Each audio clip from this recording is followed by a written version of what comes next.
to fail my bio exam. There's so much things to memorize.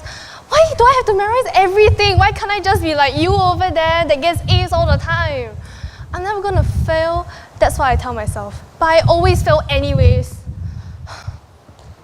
Oh, Zoe, your dress is so cute. Hi everyone, I'm Sherilynn and today I am happy. That is really how I behave every day. And for the past 15 years of my life, I never thought that I was emotional. It was only this year until Sec 3 camp that I realized that one word everyone used to describe me was hypersensitive.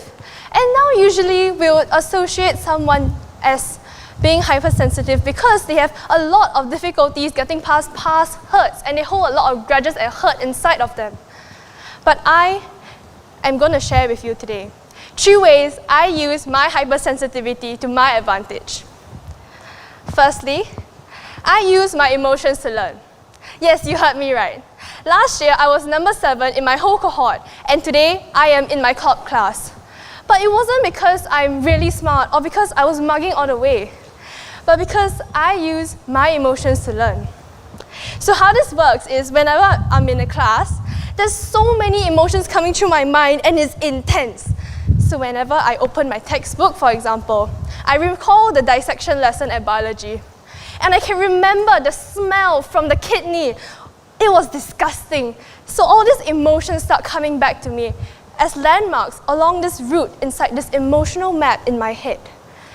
Fear, disgust, and even anger. And the more I use this route to my information, the easier it gets to retrieve it when I need it. Secondly, I use my emotions to shed my emotional baggage.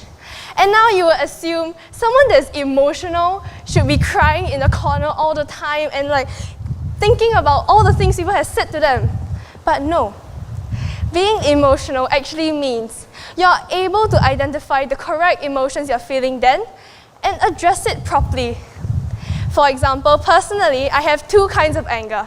The first kind is, if you eat my chocolate cookie, I will rent it out at you. The second kind, if you steal my notes, I will slit your throat with my words.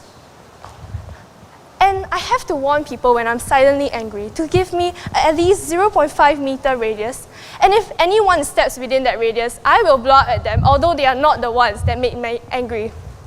And the thing is, this is a perfect example of how very similar emotions have very different ways of being tackled. And lastly, I learned to accept that I am indeed emotional.